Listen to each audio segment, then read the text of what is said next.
Assalamualaikum warahmatullahi wabarakatuh.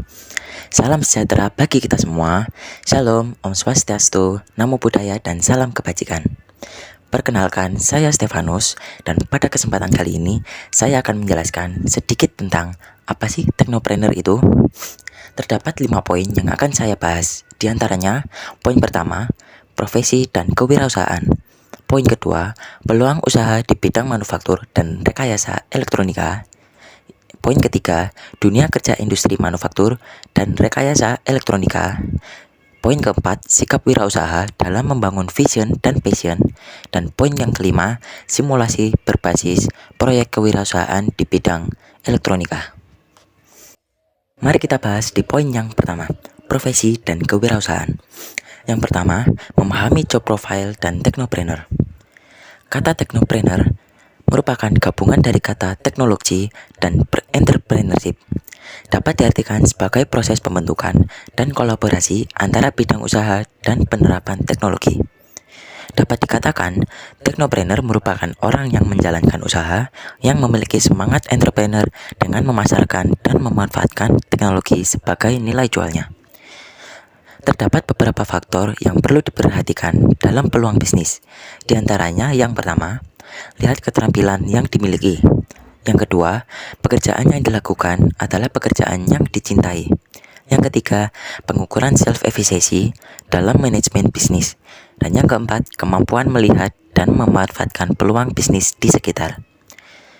Dan terdapat juga beberapa hal yang harus dilakukan seorang teknopreneur. Yang pertama, mengidentifikasi dan mengevaluasi peluang pasar. Yang kedua, menemukan solusi-solusi untuk mengisi peluang pasar. Yang ketiga, memperoleh sumber daya yang diperlukan.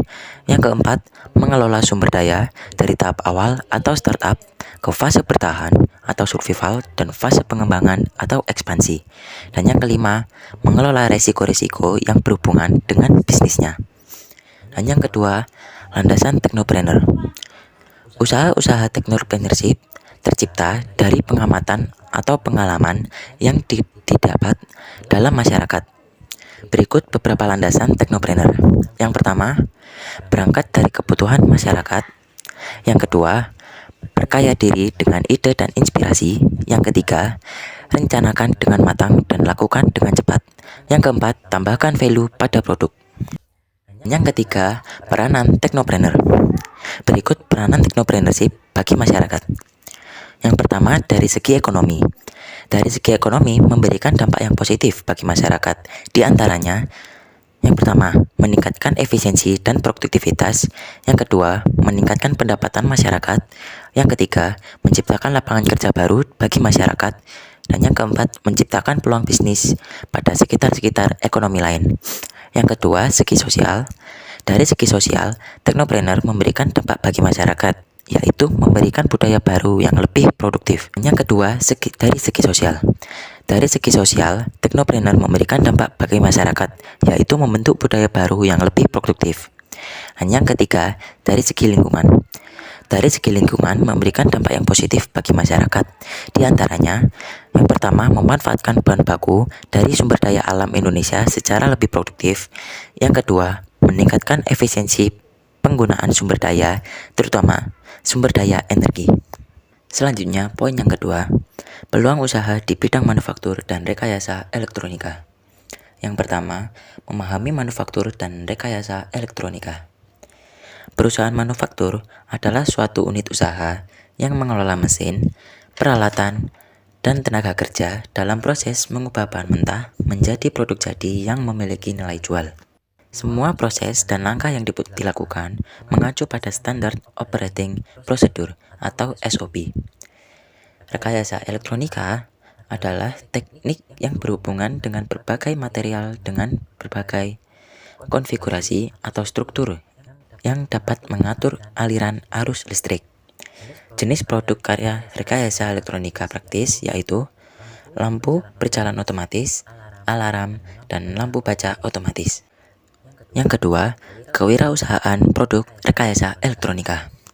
Kewirausahaan produk rekayasa elektronika adalah kegiatan menciptakan dan mengembangkan bisnis yang berfokus pada produk-produk berbasis teknologi elektronika. Berikut tahapan kewirausahaan produk rekayasa elektronika. Yang pertama, ada tahap memulai. Melihat peluang usaha produk rekayasa menjadi bagian utama dan tentukan jenis usaha yang dikembangkan, baik produk maupun jasa. Yang kedua, tahap melaksanakan. Praktik usaha produk rekayasa berdasarkan kebutuhan sumber daya yang meliputi yang pertama man, yang kedua money, yang ketiga material, yang keempat mesin, yang kelima method, dan yang keenam market. Pembiayaan, organisasi, kepemilikan, SDM, kepemimpinan, membuat keputusan, evaluasi, dan pemasaran produk menjadi tahapan yang penting diperhatikan dalam proses produksi. Dan yang ketiga, tahap mempertahankan. Mempertahankan usaha produk rekayasa dalam berproduksi dengan melakukan analisis perkembangan. Dan yang keempat, tahap mengembangkan. Kreativitas dan inovasi menjadi penting untuk mengembangkan usaha produk rekayasa, baik yang berkembang di bidang jasa maupun produk. Dan yang ketiga, jenis perusahaan di bidang manufaktur. Terdapat banyak sekali jenis perusahaan manufaktur dan rekayasa elektronika di dunia. Berikut beberapa contoh jenis perusahaan di bidang manufaktur dan rekayasa elektronika. Yang pertama, bidang makanan dan minuman. Pada bidang industri ini, melakukan pengolahan pada bahan mentah menjadi makanan yang siap dikonsumsi. Berikut contoh perusahaannya. Ada Grup Mayora, ada Pocari Sweat, ada Ice Walls, dan juga ada Sari Roti. Yang kedua, bidang otomotif. Pada bidang ini, merupakan perusahaan manufaktur yang menggunakan teknologi tinggi berupa alat atau mesin. Berikut contoh perusahaannya. Ada Astra Group, ada Suzuki Indomobil Motor, ada Toyota Motor Manufacturing Indonesia, dan juga ada Nissan Motor Indonesia. Dan yang ketiga, bidang elektronik. Pada bidang ini tidak jauh berbeda dengan bidang otomotif, karena sama-sama menggunakan teknologi yang tinggi untuk membuat suatu produk. Berikut contoh perusahaannya. Terdapat Maspion Elektronik, Polytron, Toshiba, Samsung, dan lain sebagainya. Dan yang keempat, bidang tekstil dan garmen.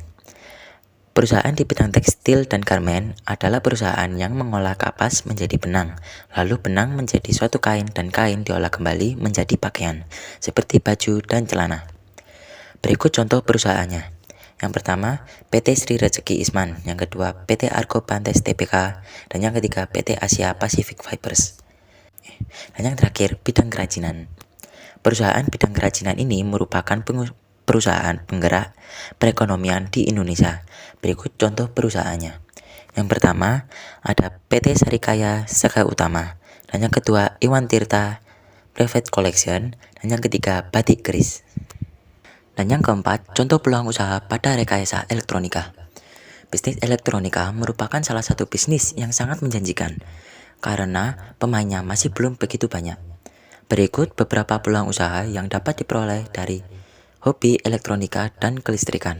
Yang pertama, ada servis alat elektronika. Yang kedua, jual beli komponen elektronika. Yang ketiga, jasa buat rangkaian elektronika. Dan yang keempat, buka pelatihan.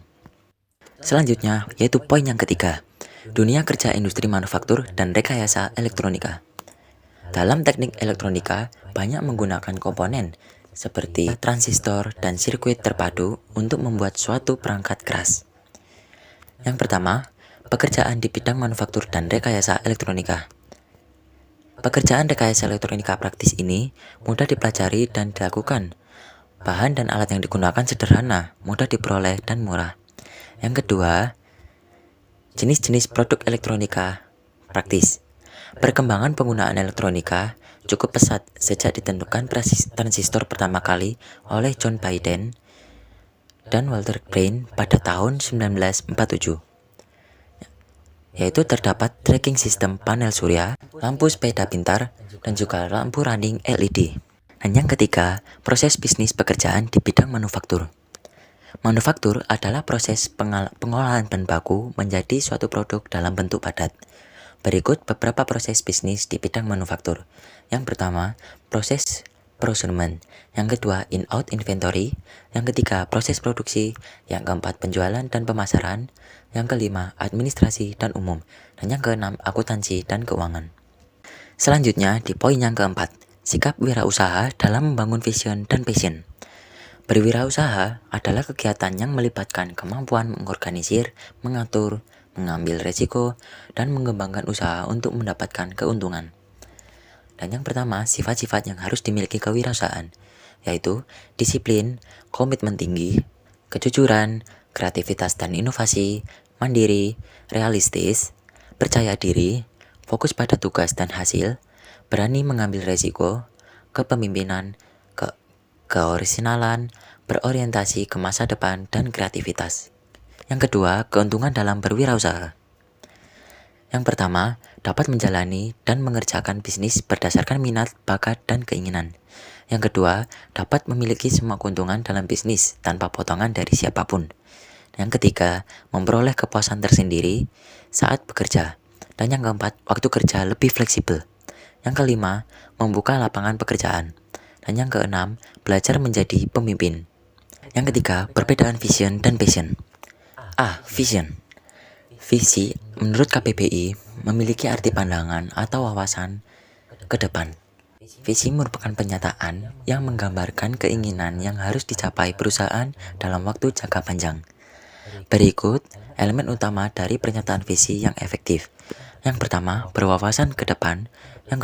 Yang kedua, memotivasi dan menginspirasi.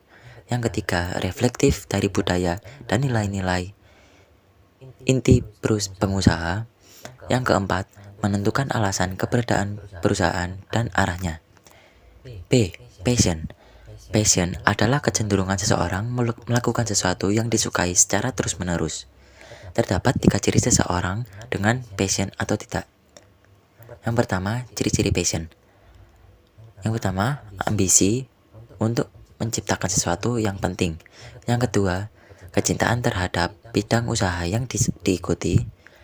Yang ketiga, energi yang dimiliki untuk menciptakan ide.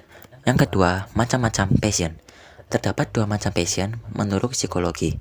Yang pertama, passion obsesi adalah passion yang dipengaruhi karena faktor eksternal.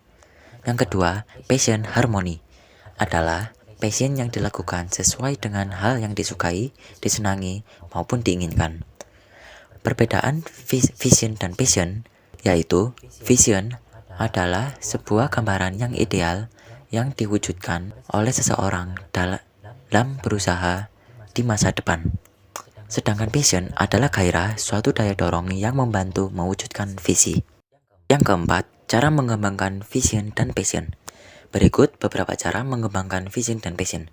Yang pertama, temukan motivasi yang mendasari keputusan. Yang kedua, temukan nilai-nilai yang dianut. Yang ketiga, lakukan refleksi diri. Yang keempat, temukan jawaban atas pertanyaan yang diajukan kepada diri sendiri. Yang kelima, mulai pikirkan hal yang ingin dilakukan. Yang keenam, tentukan tujuan. Yang ketujuh, buat komitmen. Yang kedelapan, latihan menenangkan pikiran. Yang kesembilan, sabar dalam menghadapi diri sendiri. Dan yang kesepuluh, ambil kesimpulan. Dan yang terakhir, poin kelima, simulasi berbasis proyek kewirausahaan di bidang elektronika. Pembelajaran berbasis proyek atau PBB merupakan salah satu modul pembelajaran inovatif. Proyek yang dilakukan secara kolaboratif dan inovatif dan unik.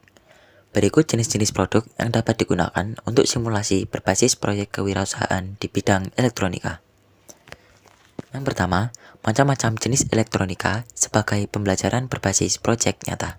Produk elektronik kontrol otomatis dapat dipahami sebagai sesuatu yang bekerja sesuai dengan keinginan pengguna. Produk-produk yang dikembangkan sebagai berikut. Yang pertama, peralatan rumah tangga dan industri. Contoh, lampu otomatis dan lampu otomatis yang bekerja melalui sensor. Yang kedua, produk elektronika kendali otomatis pada robot. Robot adalah mesin buatan manusia yang dapat bekerja tanpa lelah untuk membantu manusia dalam pekerjaan non-stop. Dan yang kedua, manfaat produk elektronika kendali otomatis. Pemanfaatan sumber daya secara bijaksana dan berkelanjutan akan menghasilkan peningkatan kualitas dan nilai pasokan sumber daya yang memerlukan konservasi, terutama sumber daya manusia yang unggul. Karakteristik yang dikembangkan meliputi kemampuan menganalisis, merencanakan, mengorganisasikan, memimpin, bertanggung jawab, dan selalu berkembang. Produk dirancang untuk pertumbuhan yang cepat. Perbaikan terus-menerus diperlukan untuk mendukung produktivitas yang efektif dan efisien. Pengembangan produk baru mengarah ke kontrol dan integrasi berbasis mikrocontroller dengan sejumlah aplikasi menggunakan sensor, termasuk sensor jarak, proximity, sensor api, sensor suhu, sensor kelembapan, sensor gas, dan sensor penglihatan dengan kamera. Sekian penjelasan dari saya, semoga bermanfaat. Terima kasih.